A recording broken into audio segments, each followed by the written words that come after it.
sumainyo ang Panginoon. Ang mabuting balita ng Panginoon ayon kay San Mateo. Papuri sa iyo, Panginoon.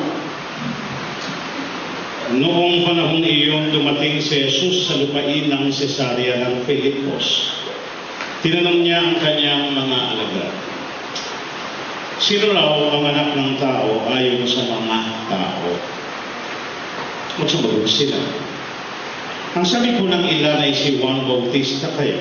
Sabi naman ng iba, si Elias kayo. At may nagsasabi pang si Jeremias kayo o isa sa mga propeta. Kayo naman, ano ang sabi nyo? Sino ako? Tanong niya sa kanila. Sumagot si Simon Pedro, kayo po ang Kristo, ang anak ng Diyos na buhay. Sinabi sa kanya ni Jesus, mapalad ka, Simon, na anak ni Jonas, sapagkat ang katotohanan ito hindi inihayag sa iyo ng sino mang tao, kundi ng aking amang nasa langit.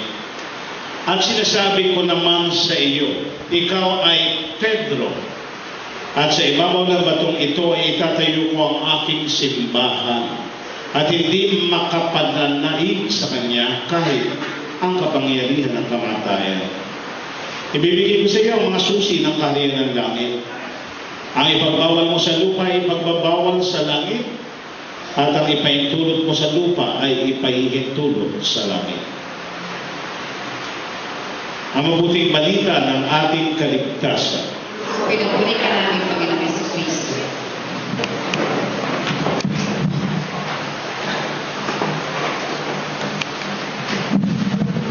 Mga minamahal na kapatid, Basilio, Crispin, mga sa Kristang Gusgusin, mga minamahal na kapatid, ngayon ay ating binabalikan ang pinag-ugatan ng simbahan. Sa ating ebanghelyo, sinasabi na may mga sitsit. Ang dami daw usapin, daming chika tungkol sa kung sino si Jesus. Sabi ng iba, siya raw ay si Juan Bautista na muling nabuhay. Well, sabi naman ng iba, siya raw ay si Elias o isa sa mga propeta. Kaya tinanong ni Jesus, si Simon, ang sabi niya, ikaw, sino ako sa ganang iyo? At sinabi niya, you know, the great confession, you are the Messiah. Ikaw ang tagapagligtas, ang anak ng Diyos na buhay. At ang sabi ni Jesus, wow, Simon, hindi ito galing sa iyo, hindi ganang iyo, kung hindi galing sa amang nasa langit, ang tunay na kaisipang iyong isinisiwalan. Ngayon, ngiti-ngiti ka, kanina pinandilatan mo nanay mo.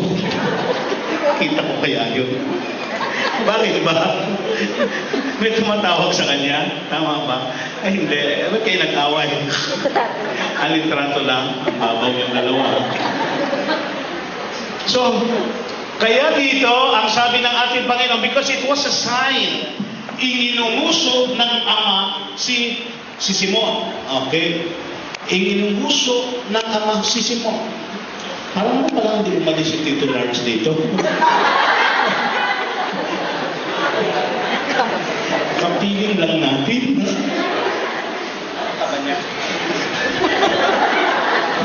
Bigla akong nagtuna. Anak ka ba dyan? Sabi ko. So, di ba ramdam na, sige nga, tugtog ka.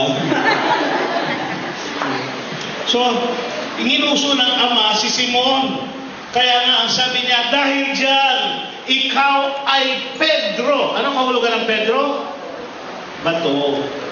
Ang pangalang Pedro ay paglalarawan sa kung sino si Simon. Bato. Eh pag sinabing Pedro o Peter, bato, matigas. Pedro, hindi pwedeng Pedro. Kailangan matigas. Bato, bato, bato. Meron isang nag-LSS na bading. Saan daw, anong daw city ang may pinakamaraming bading? Sa Pilipinas, hindi. Anong syudad? Ang may pinakamaraming bading? Baklaw. Ito yun. Rome. Sa Rome. Bakit? Kasi nandun yung Papa.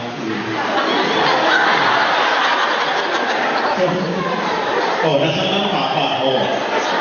Sa Rome, sa Roma. Anyway. So, Pedro, bato. Kasi lang isang bading, nag-LSS. Sabi niya, mahina po ako, bago. Kung nakakita ko ng buha ko, bumibigay ako. Sabi ko, sasabihin mo sa sarili ko lagi, binago na ako ni Kristo, bato na ako, bato.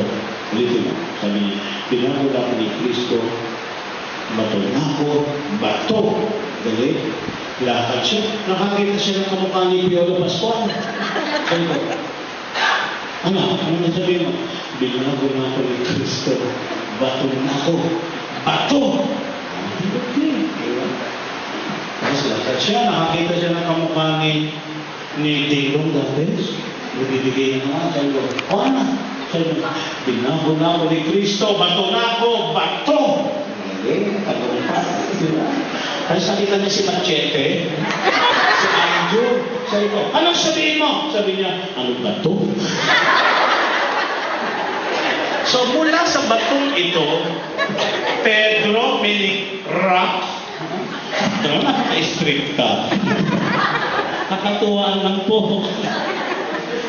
Mula dito, sa batong ito, anong ginawa ng Panginoon?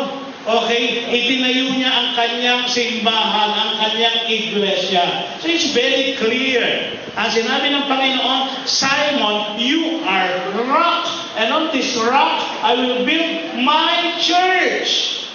Not churches, only one church. The one founded by Jesus. The one that church entrusted to Peter. At kung meron mang simbahan o iglesia na hindi lumilingon sa pinanggalingan niya kay Pedro, hindi yan ang tunay na iglesia ni Kristo. Amen? Wala nang sinasabi sa Bible, sinasabi, ikaw si Manalo. At sa batong ito, katayo mo ang iglesia ni Kristo. Walang gano'n. Isa lang ang simbahan, ito rin ang Panginoon yung pinagkatiwala kay Pedro. Ang simbahan ating kinaaaniban. Amen? Amen? You should be proud that you are Catholics. Alam niyo si Ai. Nanalo siya Best Actress sa Star Awards. No?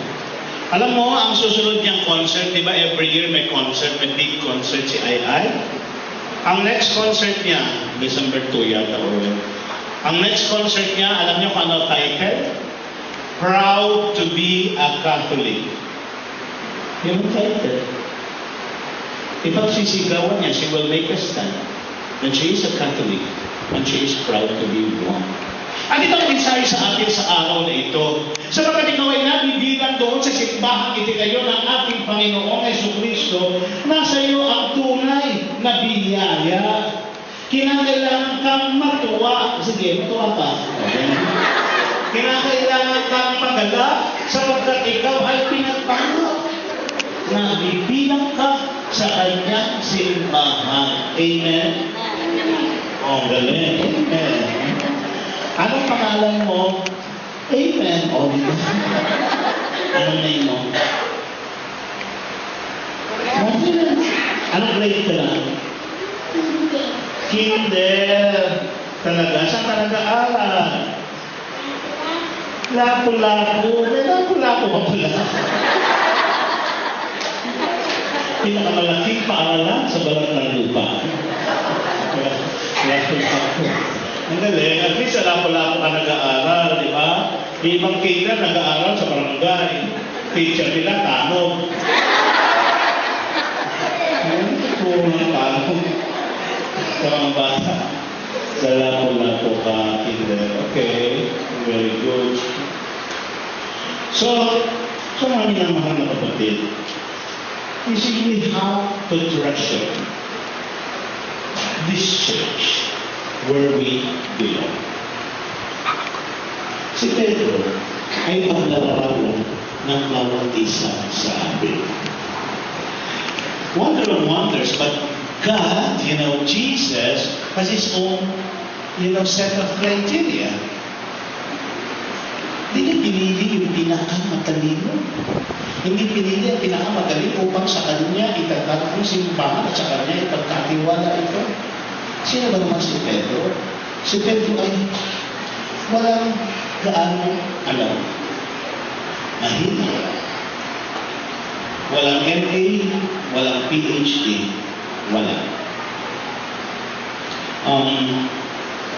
Sino ang pinakamagaling sa mga apostol?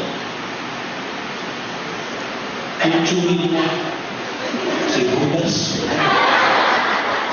be proud. Sabi, hindi. May hati ka pang nalalaman dyan.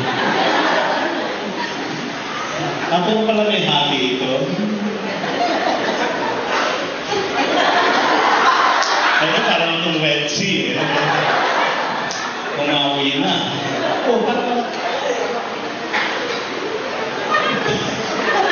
Kasi hindi na kasi namang problema puti yung kanyang alampay. Ngayon, naging pula lang, pinakuha ko pala sa bahay nila.